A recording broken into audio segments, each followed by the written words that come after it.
If you have a car payment right now, I need you to stop and think about something. You probably know your monthly payment. You probably know your insurance premium. But do you know what your car is actually costing you every single year when you add everything up? Because most people with a car payment are spending somewhere between $12,000 and $15,000 per year on a single asset that is worth less every single day they own it. And over a 40-year working life, that number becomes so large that most people refuse to believe it when they see it. By the end of this video, you are going to know the real number, and you are going to understand exactly how the car industry engineered every step of the path that got you here. If this is the kind of content that makes you think differently about money, hit subscribe right now. New video every Saturday on Half Bytes. Takes 2 seconds. Let us start with the number everyone focuses on. The monthly payment. The average American car payment right now sits at approximately $735 per month for a new vehicle. And that number alone should make you uncomfortable, because $735 per month is more than most Americans contribute to their retirement account every month. It is more than most Americans spend on groceries. It is the single largest monthly expense for millions of households after rent or mortgage. And yet most people treat it as completely normal, as just part of life, because the car industry spent decades making sure that is exactly how it feels.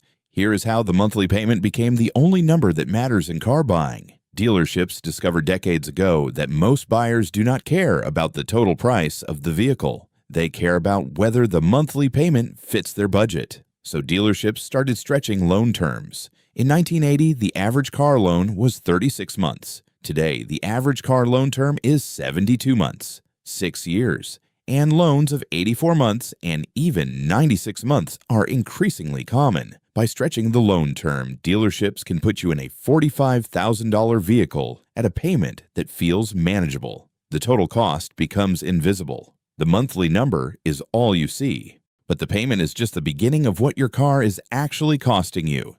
Because the moment you drive a new vehicle off the lot, something happens that no salesperson will ever volunteer to explain.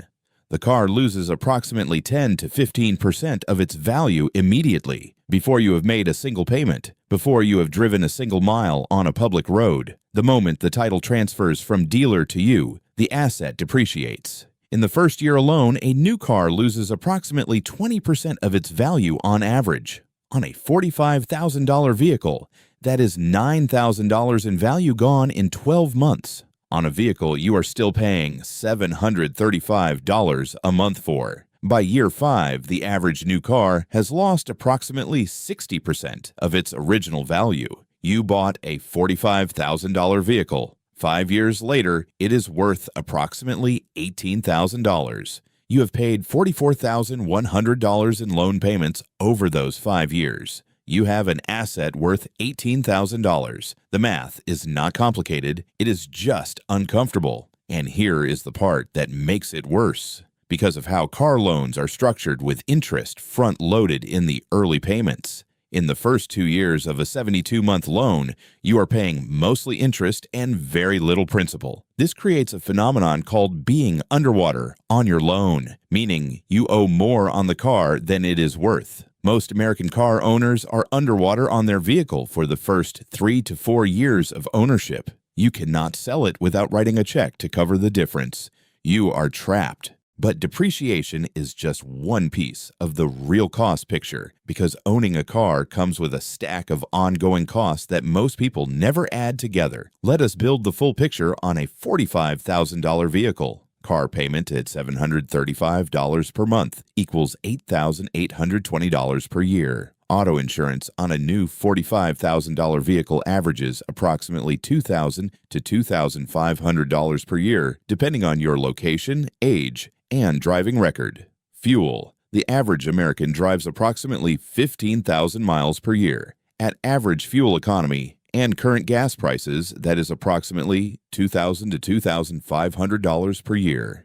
Maintenance and repairs. Oil changes, tires, brakes, filters, and unexpected repairs average approximately $1,200 to $1,500 per year on a newer vehicle. That number rises significantly as the vehicle ages. registration, and taxes. Depending on your state, vehicle registration and annual taxes average $200 to $500 per year. Parking. If you live or work in a city, parking costs can add $1,200 to $3,600 per year. Now add it all up. Payment $8,820. Insurance $2,250. Fuel $2,250. Maintenance $1,350. Registration $350. Parking conservatively $1,200. Total annual cost of car ownership approximately $16,220 per year. That is $1,351 per month for an asset that is losing value every single day. But here is where it gets personal, because what I'm about to show you is the number that changes how most people think about every car decision they will ever make. Over a 40-year working life, spending $16,220 per year on car ownership equals $648,800 in total car costs. That is $648,800 spent on a series of depreciating assets. Assets that go to zero. Assets you cannot pass down. Assets that require constant reinvestment just to maintain basic transportation. Now here is the opportunity cost. $16,220 per year invested instead at 7% average annual return over 40 years becomes approximately $3,400,000, $3.4 million on car payments and running costs that most people treat as unavoidable facts of life. If this is making you rethink every car decision you have ever made, hit subscribe, because next Saturday I am covering exactly how the debt cycle from student loans to medical bills is engineered to keep you paying someone back for your entire working life.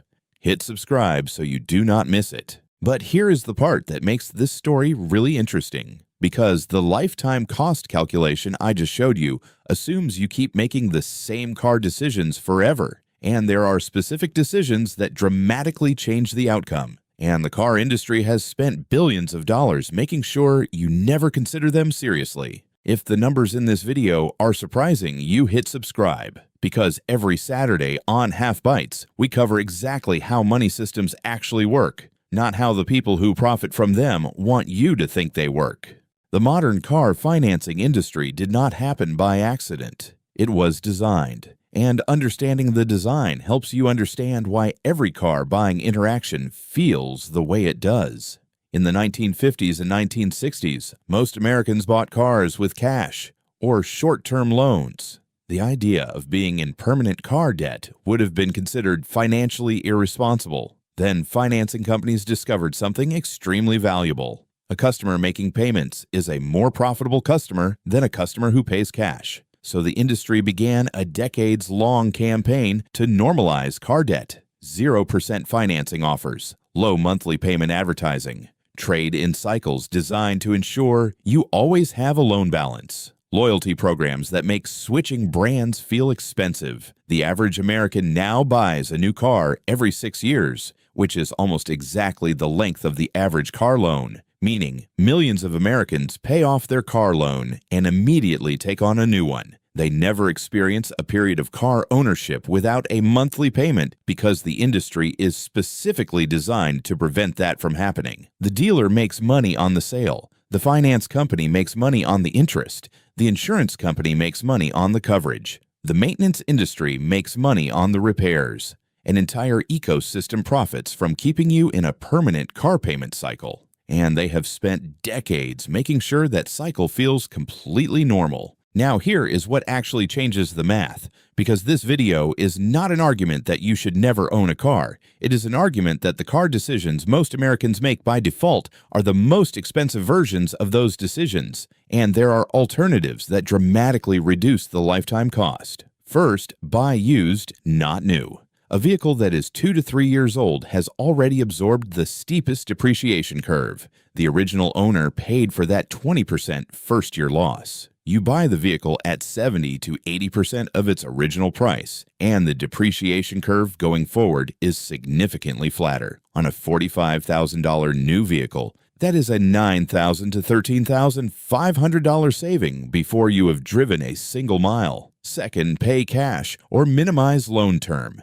Every year of loan term is a year of interest payments on a depreciating asset. A 72-month loan on a $35,000 vehicle at 7% interest costs you approximately $8,000 in interest. A 36-month loan on the same vehicle costs approximately $3,900. Cutting the loan term in half saves more than $4,000 on a single vehicle purchase. Third, keep vehicles longer. The sweet spot for car ownership financially is between years 3 and 10. After the steep early depreciation has already occurred and before major mechanical issues become frequent, most Americans trade in at year 5 or 6, which is precisely when they are exiting the most financially efficient period of ownership. Fourth, understand total cost of ownership before purchase, not just the payment. And here is the uncomfortable truth that ties all of this together. The reason the real cost of car ownership never gets examined honestly is that the examination would be devastating to an industry worth trillions of dollars. The U.S. automotive industry, including manufacturing, financing, insurance, fuel, and maintenance, generates approximately $1.5 trillion in annual revenue. That is $1.5 trillion that flows almost entirely from individual consumers to corporations. And a significant portion of that flow depends on consumers never calculating what they are actually spending. Because if every American with a car payment sat down and calculated their true annual cost of car ownership, and then calculated what that money would be worth invested over their working life, the car industry would look very different. Fewer new car sales, longer ownership periods, more used vehicles, shorter loan terms, lower total revenue for every player in the ecosystem. So the industry does what every industry with a profitable status quo does. It markets to emotion, not to math. It sells freedom, identity, status, and safety. It advertises monthly payments, not total costs. It makes trade-ins feel like upgrades. It makes used vehicles feel like risks. It makes long loan terms feel like flexibility. And it works. Because $735 a month feels manageable, $3,400,000 in lifetime opportunity cost does not fit on a window sticker. So here's where I want to know where you land. Option A, you think car ownership costs are unavoidable, and the opportunity cost calculation is unrealistic because most people cannot just invest their car payment. Option B, you think the car industry has engineered one of the most profitable consumer debt cycles in history, and most people have no idea what it is actually costing them over a lifetime.